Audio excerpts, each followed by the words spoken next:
Welcome to Future Living, featuring excerpts from a weekly column by Robin Trimmingham.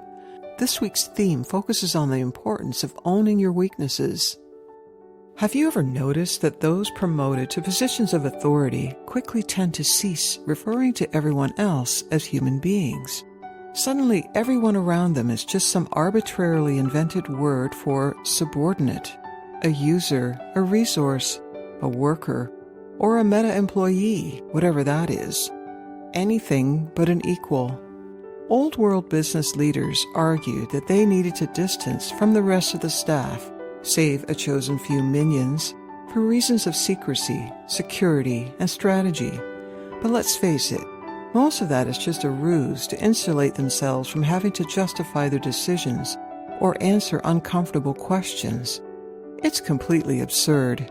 When did it become impossible for people to be equals and follow instructions at the same time? Why do those in positions of leadership still imagine that the best way to get a job done is to distance themselves as much as possible from those they are relying on to do the work? Instead of spending time with these people in order to learn as much as possible about how to get the job done right? Have the events of the last 2 years not demonstrated that the only way the difficult problems get properly solved is when everyone works side by side in an environment when all ideas are welcomed? Of course they have.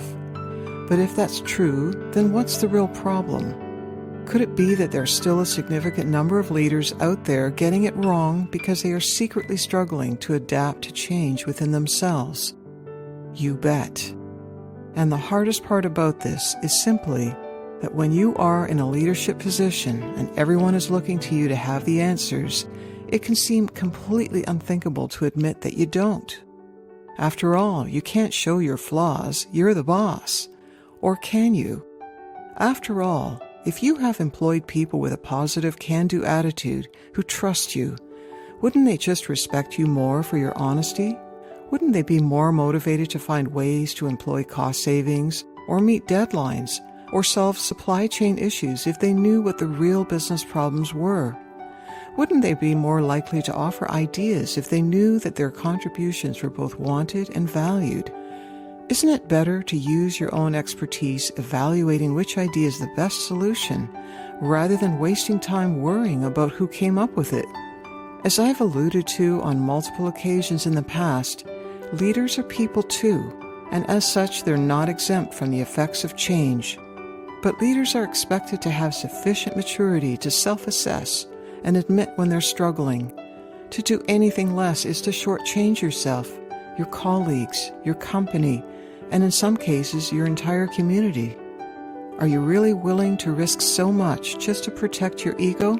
Or are you finally ready to take the next step in your own personal development by embracing some of your weaknesses as opportunities for self-transformation?